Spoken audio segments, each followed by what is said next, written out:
గతంలో జేసీబీ పాలన చూసాం. ఈ రోజు ఎన్డీఏ ప్రభుత్వంలో దశాబ్దాలుగా నివసిస్తున్న ఎక్కడైతే ప్రాంతంలో ప్రజలు ఉన్నారో వాళ్ళందరికీ ఇల్లు పట్టాలు ఉచితంగా ఇవ్వాలనేది ఒక లక్ష్యంగా పెట్టుకుని ప్రభుత్వం ముందరికెళ్లింది. దాంట్లో భాగంగా ఆంధ్ర రాష్ట్రంలోని ఎన్డీఏ ప్రభుత్వం ఏర్పడిన తర్వాత మొదటి పట్ట మంగళగిరిలో ఉండవల్లి గ్రామంలో ఇస్తాం జరిగింది. ఇది 2024 ఎన్నికల్లో నేను ప్రజలకు ఇచ్చిన హామీ. ప్రధానంగా మంగళగిరిలోకి వచ్చే గల వేలాది మంది దశాబ్దాలుగా ఒక ప్రాంతంలో నివసిస్తాం జరుగుతుంది. వాళ్ళందరూ కోరింది ఒకటే, మళ్ళీ మీరు వేరే ప్రాంతాల్లో మమ్మల్ని తరలిస్తే మళ్ళీ మేము అక్కడ ఇల్లు కట్టుకోవాలా, అంతేకాకుండా అక్కడికి వెళ్లాలన్నా రావాలన్నా ఇబ్బంది పడుతున్నాం, మేము ఎక్కడ నివసిస్తున్నాం అదే రెగ్యులరైజ్ చేయండి మాకు అని పదే పదే వాళ్ళని కోరటం జరిగింది. నేను ఆనాడే చెప్పా, గౌరవంగా బట్టలు పెట్టి పట్టాలు ఇస్తానని హామీ ఇస్తాం జరిగింది. కూటమి ప్రభుత్వం ఏర్పడిన మొదటి 10 నెలల్లో మంగళగిరి నియోజకవర్గంలో సుమారుగా 3000 పట్టాలు మొదటి విడతలో అందజేస్తాం జరుగుతుంది. మీరందరూ ఒక్కసారి చూస్తే 2019 నుంచి నేను ఇక్కడ మంగళగిరిలో పోటీ చేశాను. 5300 ఓట్ల మెజారిటీతో ఓడిపోతాం జరిగింది. మొదటి రోజు బాధ కలిగింది, కానీ రెండో రోజు నుంచి నాకు కసి పెరిగింది.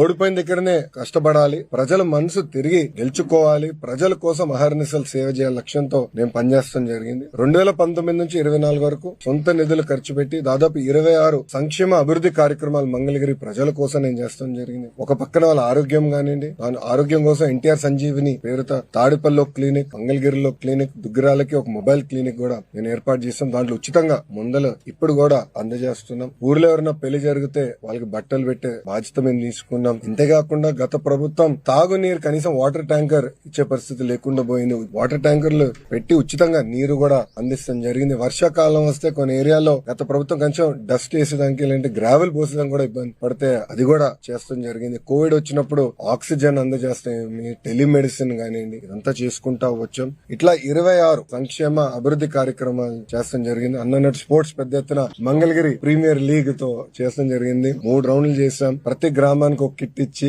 పిల్లల్లో పోటీ తత్వం పెంచి ఎక్కువ ఒక ప్రీమియర్ లీగ్ ఏర్పాటు చేయాలని చేశాం. అంతేకాకుండా ఒక ప్లే గ్రౌండ్ ఏర్పాటు చేసి ప్రాక్టీస్ గానీ ట్రైనింగ్ కూడా ఆనాడు ఏర్పాటు చేస్తాం జరిగింది. ఇట్లా 26 కార్యక్రమాలు గతంలో చేశాం. 2024 ఎన్నికల్లో మంగళగిరి ప్రజలందరూ నేను కోరింది ఒకటే, ఏ మెజారిటీ అయితే నేను ఓడిపోయానో దాని పక్కన ఒక 0 పెట్టి అదే మెజారిటీతో నేను గెలిపించాలని నేను కోరాను. వాళ్ళందరికీ ఒకటే చెప్పాను, నాకు మీరు ఎంత ఎక్కువ మెజారిటీ ఇస్తే నాకు అంత బలం వస్తుంది, మీకోసం నేను పని చేయగలుగుతాను. అవసరమైతే అటు ముఖ్యమంత్రి గారితో ఇటు పవన్ అంతా కూడా నేను పోరాడి నిధులు తీసుకొచ్చి అభివృద్ధి చేస్తానని హామీ ఇస్తాం జరిగింది. ఎవరు ఊహించిన విధంగా ఆంధ్ర రాష్ట్ర చరిత్ర తిరిగి రాసింది మంగళగిరి నియోజకవర్గం.